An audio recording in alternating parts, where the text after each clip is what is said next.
022T. Les locomotives tendaires sont très utilisées en Angleterre à la fin du XIXe siècle jusque durant les années 1950.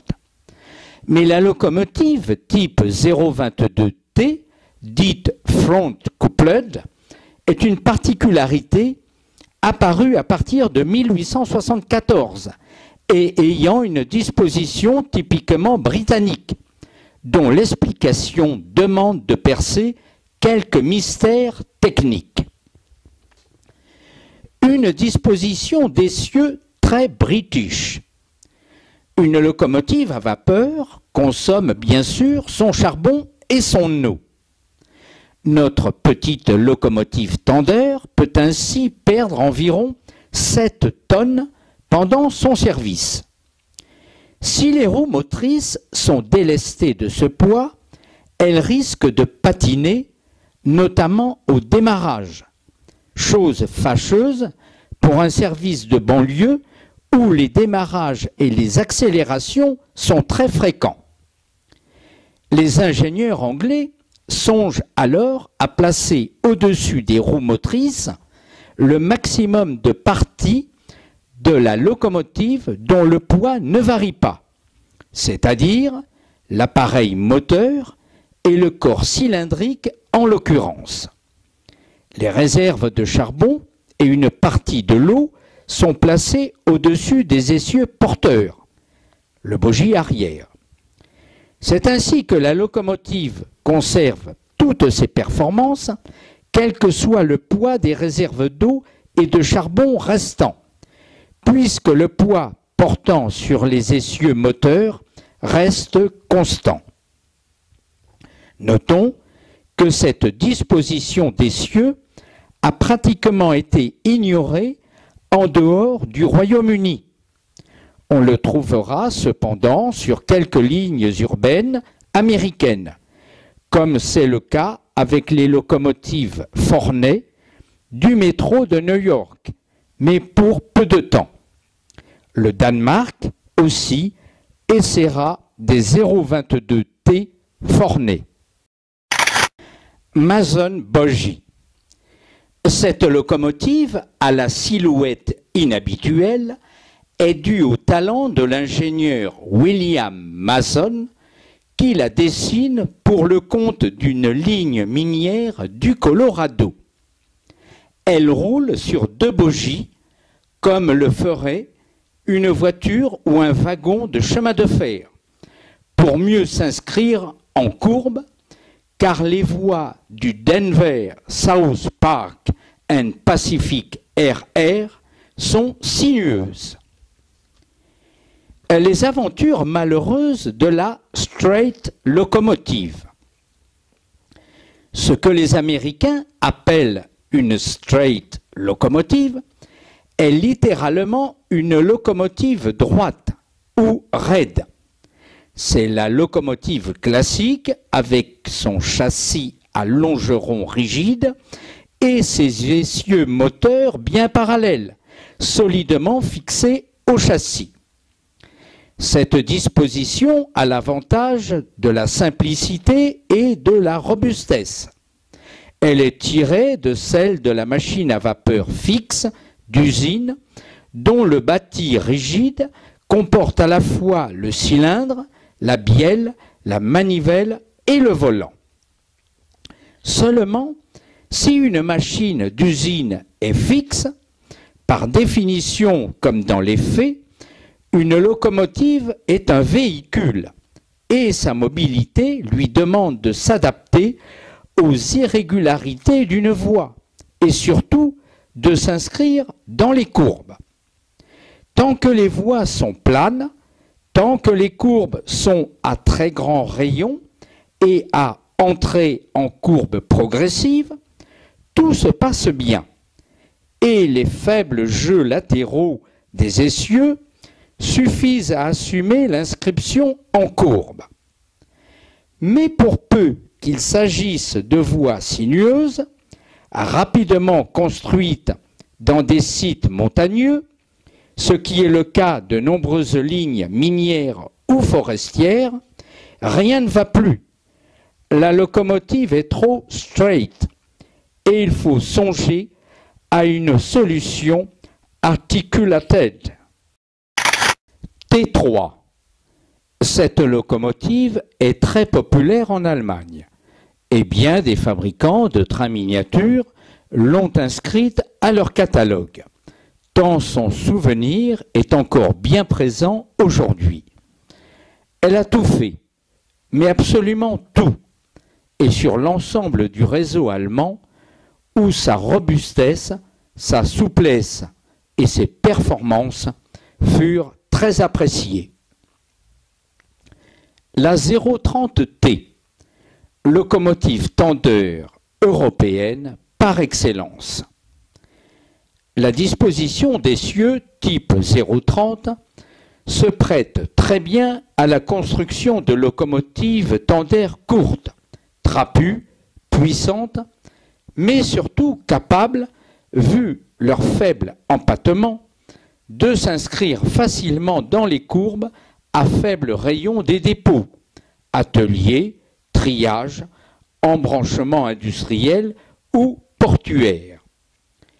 Emportant avec elle ses réserves de combustible et d'eau, ce type de locomotive a donc une excellente adhérence. Du moins, tant que les soutes à charbon et les caisses à eau sont encore bien pleines. Ce qui facilite au maximum les tâches de triage ou de manœuvre demandant des démarrages et des arrêts fréquents. De plus, une locomotive courte offre un meilleur champ de vision vers l'avant, tandis que l'absence de tenders séparés dégage complètement la vision vers l'arrière. La locomotive peut donc circuler facilement dans les deux sens et effectuer, outre les manœuvres en gare, un service sur les petites lignes où cette aptitude bidirectionnelle est très sollicitée. Le premier train électrique Siemens est Halske. Ce train est le premier train électrique au monde à avoir transporté des voyageurs et de ce fait, il marque le commencement de la traction électrique dans le domaine des chemins de fer, précédé seulement par des engins d'essai ou de laboratoire ne pouvant assurer une exploitation commerciale suivie. Aïeul du TGV ou de l'ICE, ce train est aujourd'hui touchant par sa simplicité et sa modestie. Absence de force visible. C'est bien l'impression ressentie par les 86 000 voyageurs transportés durant 4 mois par ce train dans le cadre de l'exposition de Berlin en 1879. Habitué à la traction vapeur avec sa locomotive qui fume, siffle, fait entendre des bruits d'échappement, les visiteurs de l'exposition se demandent comment fonctionne ce train silencieux et propre qui semble mu par une force mystérieuse. Nous sommes encore à une époque où tout ce qui est mécanique est bruyant et témoigne, avec force, rugissement et grincement, de l'effort fourni et, d'un seul coup, voici le silence, l'efficacité, la propreté. Les visiteurs sont incrédules et ce train ne semble être, à leurs yeux, qu'un jouet diabolique ou encore une des curiosités de laboratoire sans lendemain sérieux. Et les événements, en un premier temps, sembleront leur donner raison. La traction électrique, en effet, a encore de longues années devant elle avant de s'imposer dans le monde des chemins de fer et de détrôner l'incontestable locomotive à vapeur. Ce n'est guère que vers 1920 que la cause de la traction électrique est entendue en Europe, et il lui faudra encore 50 années pour éliminer définitivement la traction vapeur. Philadelphia and Reading 422 Baldwin. La machine à roue libre, dite single driver en Angleterre, n'a jamais vraiment séduit les Américains, qui comptaient avant tout sur la force de traction et l'adhérence. Et pourtant, par un curieux hasard, la firme Baldwin fait un retour en arrière en 1880 en proposant cette curieuse machine au réseau du Philadelphia and Reading, qui l'utilisera sans enthousiasme ni conviction. Grandeur et décadence de la machine à roue libre. Par la force des choses, les premières locomotives à vapeur sont bien des machines à roue libre dans la mesure où elles n'ont qu'un essieu moteur. C'est l'époque de la fusée de Stephenson et des innombrables types 111, Patenty et autres qui envahiront l'Europe des années 1830 et 1840. Mais très vite, l'accroissement du poids des trains démontre les limites de l'unique essieu moteur. Celui-ci patine au démarrage, surtout par temps humide, et n'assure qu'une adhérence et un effort de traction minime, alors que les chaudières pourraient donner bien plus. La solution est l'accouplement de 2 essieux, puis 3, au fur et à mesure que les progrès sont accomplis et que les trains sont plus lourds et plus rapides. Toutefois, la single driver n'est pas totalement détrônée pour autant sur certains réseaux britanniques.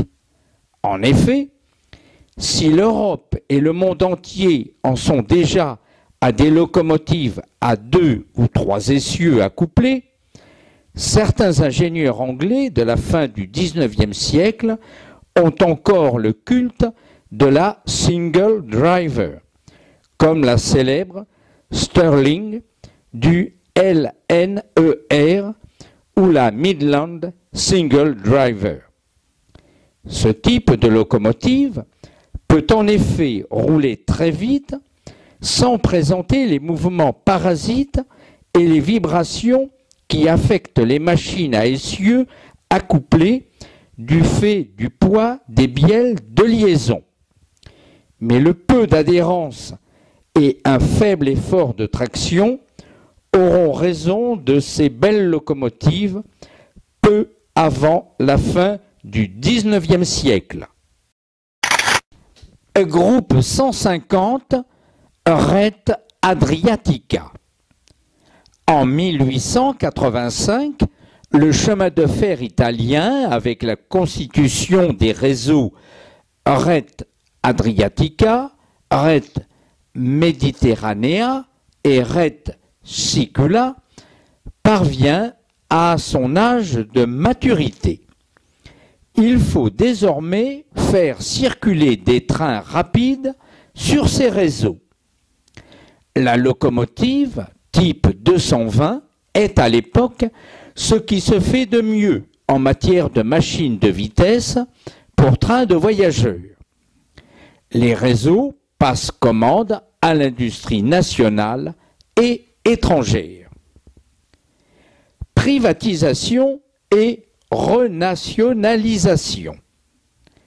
La loi italienne du 27 avril 1885 porte approbation de conventions pour la rétrocession à l'industrie privée de l'exploitation des réseaux méditerranéens, adriatiques et siciliens. La discussion a été longue et le ministre des Travaux publics, un monsieur Genalla, dont la postérité n'a sans doute pas retenu le nom, a eu bien des difficultés pour débarrasser l'État italien et son roi Humbert Ier d'un fardeau qui était devenu pesant, des réseaux de chemin de fer déficitaires. Les concessionnaires, un consortium très chic, comprenant des princes comme Marc-Antoine Borghese et un certain nombre de banques comme la Banque d'Escompte et de Soie de Turin, SIC, SIC, s'engagent à financer des travaux pour rendre les lignes performantes, à acheter du matériel roulant neuf pour une somme équivalente à 15 millions de francs et à baisser les tarifs. Inutile de dire que cette privatisation ne portera guère ses fruits et que l'État italien devra de nouveau, en 1905, nationaliser ses chemins de fer pour les rendre efficaces et rentables. Gladstone Class. L'une de ces locomotives remporta une médaille d'or à l'exposition de Paris en 1889 et l'ingénieur William Strudley vint chercher sa médaille et en profita pour faire des essais avec sa machine sur le réseau du PLM. Ce faisant, il attrapa un rhume et mourut à l'âge de 56 ans. Comme quoi la célébrité et les honneurs, ainsi que les essais de locomotive, ne sont pas bons pour la santé. William Strudley, le sauveur. À la fin du XIXe siècle, la compagnie anglaise du London, Brighton and South Coast Railways, desservant essentiellement le sud de l'Angleterre, n'est pas un modèle d'organisation, notamment en ce qui concerne la conception et la gestion de son parc de locomotives. Elle parvient à embaucher un ingénieur très connu à l'époque, William Strudley, qui venait de parachever la conception de locomotives remarquables pour le Caledonian Railways écossais. 022T Forney du Jysk Finske. Cette très curieuse disposition d'essieu, type 022, intrigue toujours les amateurs de chemin de fer. C'est l'Américain Forney qui s'en est fait le champion à la fin du XIXe siècle, la proposant dans le monde entier et jusque sur le réseau danois. On pourrait se demander pourquoi, mais les raisons techniques sont là pour justifier ce choix. Diminution de poids égale perte d'adhérence. Au fur et à mesure que la locomotive Tandem roule, ses réserves s'épuisent. Les roues motrices bénéficient alors d'un poids adhérent qui diminue progressivement. L'idée de l'ingénieur américain Matthias Forney est d'éliminer cette diminution du poids adhérent sur les roues motrices en reportant les réserves sur la partie arrière du châssis et en faisant reposer cette partie arrière sur un bogie porteur. C'est autant de perdu pour les roues motrices, mais les caractéristiques de traction restent constantes. Et il n'y a plus de mauvaises surprises pour les équipes de conduite lors des démarrages en fin de parcours avec des réserves épuisées. Le bogie arrière est doté d'un jeu latéral permettant, avec le pivotement, une inscription en courbe facile. Le système plaît aux responsables des chemins de fer danois, qui ont justement un grand nombre de petites lignes secondaires utilisant des locomotives Tandem. Au début des années 1880, il commande donc 12 exemplaires Forney du type 022T.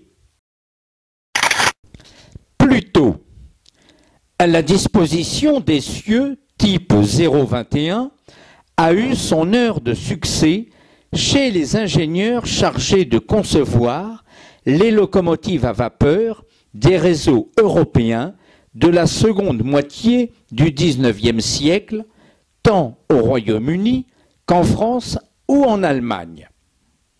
Le réseau de la Prusse expérimenta ce type sur la ligne rapide Berlin-Hambourg et les performances furent remarquables. La locomotive de vitesse a 2 essieux accouplés. La locomotive de vitesse pour train de voyageurs des années 1850 est à essieu moteur unique ou encore dit à roue libre. La Patente anglaise, une locomotive de type 111 à essieu moteur unique disposé au centre du châssis, essieu porteur avant et essieu porteur arrière, est à l'origine de ce type de locomotive qui est choisi par l'ensemble des réseaux européens des années 1840-1850. Mais les locomotives à roue libre manquent de puissance et leur unique essieu moteur ne peut offrir l'adhérence suffisante pour éviter des patinages au démarrage. Il faut songer à coupler cet essieu avec un second essieu moteur et aussi à augmenter la puissance des locomotives, mais sans augmenter le nombre d'essieux toujours limité à 3 du fait du diamètre des plaques tournantes. Les ingénieurs des réseaux font évoluer le type 111 vers le type 120 en remplaçant le dernier essieu porteur par un essieu moteur. La nouvelle locomotive obtenue est un succès, mais l'arrière de la locomotive et son lourd foyer n'est plus guidé. C'est pourquoi certains ingénieurs comme Sharp ou Strudley en Angleterre, propose de maintenir l'essieu porteur arrière et de se passer d'essieu porteur avant. C'est le type 021. Midland Single Driver. Si la notion même de single driver anglaise est la perfection dans le dépouillement, celle dessinée par Johnson peut illustrer pleinement ce concept dans la mesure où cette locomotive est tellement pure dans ses lignes qu'elle ne comporte même pas de cylindre ou d'embiellage apparent. Les performances étaient-elles à la hauteur de l'aspect? Les trains rapides du Midland Railways.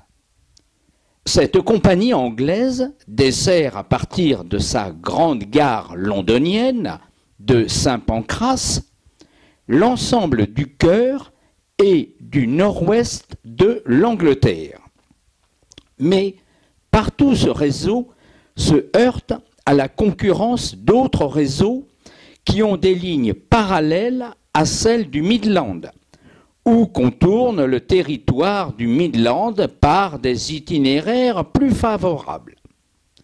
Le Midland est donc obligé, pour survivre, de se lancer dans une politique, très payante d'ailleurs, de grande vitesse pour conserver une clientèle de voyageurs de première classe qui lui restera fidèle, séduite déjà par la livrée rouge à filets jaunes des luxueux trains de leur compagnie préférée. 030 du Lancashire and Yorkshire. Pendant plus d'un siècle, les locomotives anglaises pour trains de marchandises furent de type 030 à tendeurs séparés et à mouvement intérieur. Construit durant la seconde moitié du XIXe siècle, ce type dura jusque vers 1960, puisque l'on trouvait encore 70 locomotives de ce type en service construites par le Lancashire and Yorkshire en 1917 et toujours vaillantes en 1961-1962. Type 12. Alfred Belpaire a des idées très personnelles en matière de conception de locomotives quand il est chargé de dessiner cette série 12 pour le réseau de l'État belge à la fin du XIXe siècle. La cheminée carrée n'est pas l'une des moindres curiosités offertes par cette locomotive très différente des autres. Le Bissell Adams. Le guidage des locomotives pose encore un problème non résolu à la fin du XIXe siècle. Et si la solution du bogie avant s'impose incontestablement pour les locomotives de vitesse, elle est toutefois lourde et coûteuse. Un certain nombre d'ingénieurs restent fidèles à l'essieu porteur unique placé à l'avant et chargé du guidage, comme le français Forquenot pour ses 120 et ses 121 du chemin de fer de Paris à Orléans, ou l'allemand Nowotny pour ses 120 des chemins de fer de Saxe. Mais il semble que c'est bien l'anglais William Bridge Adams qui trouve la solution définitive. Son essieu, dit radial, est utilisé pour la première fois sur la locomotive White Raven mise en service en 1863. L'essieu peut jouer dans des plaques de garde munies d'une glissière courbe, lui donnant en quelque sorte un pivot virtuel. L'absence de système de rappel engendre toutefois un mouvement de lacet pour la locomotive. Et Webb, du London and North Western Railway, perfectionne le système Adams en lui adjoignant un système de guidage plus élaboré et des ressorts de rappel. Ainsi, modifié, l'essieu Adams est utilisé sur beaucoup de réseaux européens pour les locomotives type 120, 121, 130 et 140. Belpaire ne manquera pas à son tour de doter sa locomotive type 12 d'un essieu directeur Adams. Rover. Ce splendide Great Western Railway fut, au XIXe siècle, le plus grand des réseaux du monde dans tous les sens du terme, et non seulement par son imposant écartement de 2100 mm, mais aussi par la beauté du matériel roulant, l'architecture grandiose des gares et des ouvrages d'art, et les performances exceptionnelles de ces trains lancés à plus de 100 km/h, quand les diligences vont au pas. La difficile succession des Firefly. La série de ces locomotives de vitesse du type 111 est conçue par Daniel Ghosh pour le Great Western Railways en 1840. Et elles sont en fait des patentés de Stephenson, mais agrandies. Ce sont les premières locomotives performantes de ce réseau et elles lui apportent une image de marque de vitesse qui restera acquise jusqu'à aujourd'hui. Mais vers 1860, les Firefly commencent à manquer de puissance en face de l'accroissement du poids et de la vitesse des trains. Il faut voir plus loin, plus grand. Ghosh reprend les dessins de la Firefly pour en faire une version allongée, plus lourde, 21%, et plus puissante, 36%.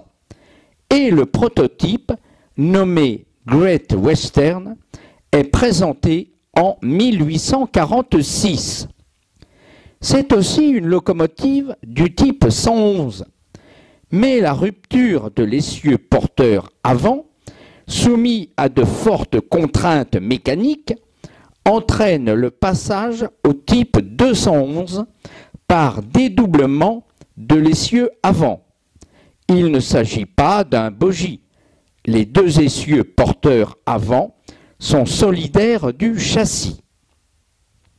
Le 13 juin 1846, la locomotive remorque avec succès un train rapide pesant 100 tonnes entre Londres, Paddington et Swindon, effectuant le trajet de 124 km en 78 minutes, assurant une moyenne de 95,38 km/h et des vitesses de pointe largement supérieures à 120 km/h. Le Great Western Railway l'adopte et en construit une quarantaine quand, en 1888, apparaît la Rover, qui est l'expression la plus achevée de ce type de locomotive. Malheureusement, l'écartement en voie de 2100 mm vit ces dernières années, puisque la conversion du Great Western Railway en voie normale est terminée pour 1892.